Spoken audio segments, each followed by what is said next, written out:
Recently, several high-ranking U.S. officials publicly accused China of violating the terms of the Geneva Agreement by failing to lift its retaliatory measures as promised. However, before China could even respond, the American business community rushed to say, "That's not what's happening, it's all a misunderstanding." The root of both the U.S. government's anxiety and the business community's move to undermine it points to one thing: America's dependence on Chinese rare earths. Just over a month after China imposed strict export controls, many American magnet manufacturers have already been forced to halt production due to a lack of raw materials. This production shutdown is now rippling downstream through the supply chain, putting pressure on numerous U.S. manufacturers in sectors including automotive and defense. The U.S. has had a rude awakening. The supply chain war it started will likely end in a victory for China. This realization has caused a wave of panic and unease. Yet, if American leaders had viewed the world from a scientific and objective standpoint, instead of being lost in their own glorious history and wishful thinking, they would have realized this outcome was predestined. As the world's sole superpower, the United States once had a brilliant industrial past. By the end of the 19th century, thanks to its stellar performance in the Second Industrial Revolution, the U.S. had surpassed Great Britain to become the world's largest industrial nation. Subsequently, the European powers, plagued by an imbalance between their national strength and international status, plunged into two world wars that left their homelands in ruins and their productivity crippled. The United States, a latecomer, geographically isolated overseas and without deep-seated conflicts with any European nation, became a party courted by all sides. This allowed America to do business with both warring factions under the banner of neutrality in the early stages of the wars. Then, in the later stages, it could pick a side based on its own interests. The very fact that the world wars occurred meant the opposing camps were relatively evenly matched. It was a basic truth that whoever gained the support of the industrial powerhouse America would win. This allowed the U.S. to claim the status of a victor and participate in dividing the spoils of war. And because its own strength was largely preserved, it could carve out a share far exceeding its actual contributions. By the end of World War II, the United States had become a behemoth, possessing 50% of the world's industrial capacity and over 70% of its gold reserves. With this powerful foundation, the U.S. officially began its quest for global hegemony. However, America's ambitions were checked by the Soviet Union. Although far behind the U.S. economically, the USSR commanded international influence nearly on par with America, thanks to the prestige it earned from its immense sacrifices in WW II and the appeal of communist ideology to oppressed peoples and conscientious intellectuals. Geographically, the Soviet Union was also much closer to Europe, making it easier to exert its influence. To achieve its goal of world domination, the U.S. had to cede some of its interests to win over Europe. This led to the Marshall Plan, which helped rebuild European industry. Later, the demands of the Korean and Vietnam Wars led the U.S. to transfer some of its production capacity to Japan and South Korea. Initially, some in the U.S. were reluctant, seeing this as harming themselves to benefit others.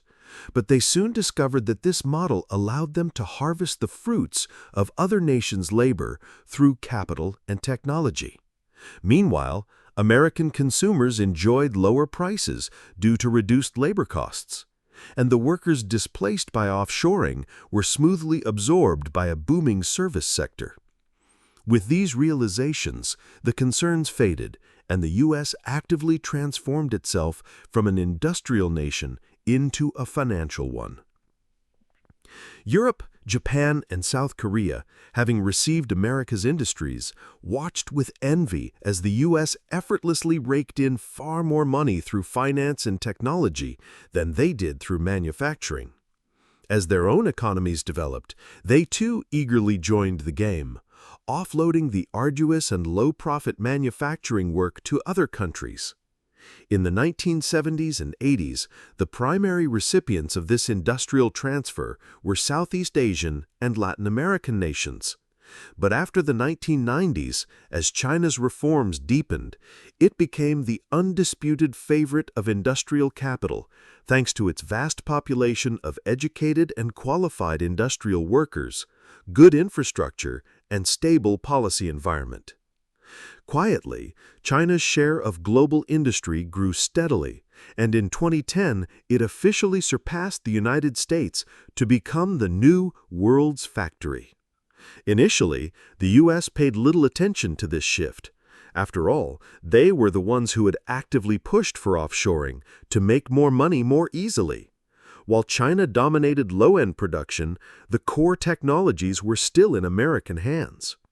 Even in 2008, when the U.S. found itself in a financial crisis and needed China's help to get through it, the alarm bells didn't fully ring. Washington even floated the concept of a G2, a world co-led by the U.S. and China. It wasn't until 2010, when China officially became the world's largest industrial nation and second-largest economy, that the U.S., acting on its hegemonic instinct to suppress any rising number two, began to clamp down. The next year, the U.S. announced its pivot to Asia, aggressively strengthening ties with its Asian allies with the intent of using them to destabilize China's periphery and interrupt its development. However, China maintained a powerful strategic resolve, insisting on preserving peace and stability in its neighborhood. America's allies in the region, keenly aware of the power disparity with China, dared not provoke Beijing excessively without explicit U.S. backing.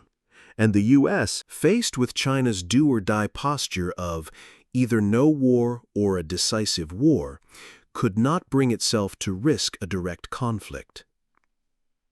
As China continued its rapid development, despite U.S. pressure, and the gap between the two nations narrowed, Washington could no longer sit still. In 2018, the U.S. imposed widespread tariffs on Chinese goods and placed numerous Chinese high-tech companies on an entity list for sanctions. The American calculus was that low-end manufacturing could be done in many countries, and as the world's largest market, high tariffs would drive companies out of China. As for China's high-tech firms, even if they had some unique advantages, they still relied on American technology in many areas, and would surely crumble under sanctions. The U.S. knew it would suffer from short-term inflation without cheap Chinese goods, but it was confident that China would break long before America buckled. Once China surrendered, the U.S. could repeat its playbook of harvesting the economic gains of Japan and South Korea, seizing the fruits of China's decades of development to solve its own problems of economic stagnation. But things did not go according to plan. Under the shock of the trade war, some labor-intensive manufacturing did move out of China, but the trend soon halted, and some companies even moved their capacity back. Facing a cutoff from American technology, China's high-tech industry became even more determined to innovate independently, and with state support, it has been revitalized. The U.S. was shocked by this outcome. It gritted its teeth and escalated the sanctions, but it was a case of inflicting more harm on itself than on the enemy, which only exacerbated its domestic conflicts. Throughout this prolonged dispute, China's mentality toward the U.S. also gradually changed. At first, despite knowing America's demands were unreasonable, China still sought compromise through negotiation, given its reliance on U.S. capital, technology, and markets. It was even willing to make certain concessions. It was only after realizing that America's true goal was to halt its development, and the terms offered were impossible to accept, that China resolved to retaliate. As time went on, more and more Chinese people discovered that the trade war's impact wasn't as severe as they had imagined. While much of the capital came from America, it ultimately belonged to capitalists who were borderless. Capital flows where profits are highest, not where the U.S. government dictates. Although U.S. tariffs raised the cost of Chinese products, this was offset by the cost advantages of China's comprehensive and reliable infrastructure and its complete industrial chain. On the technology front, China's long-term emphasis on education had created a significant advantage in its sheer number of engineers. With enough determination, funding, and talent, no technological gap was insurmountable. The real reason for China's past tech dependency was a better-to-buy-than-to-build mentality. As for markets, even if the U.S. stubbornly refused Chinese products, it was ultimately just a market of 300 million people. The world's population exceeds 8 billion. While many countries are still poor, China has been actively working to drive global development. In fact, the share of developing countries in China's foreign trade has been steadily rising and has long surpassed that of the United States. Having shed its psychological fear and dependence on the U.S., China's retaliatory measures grew more resolute.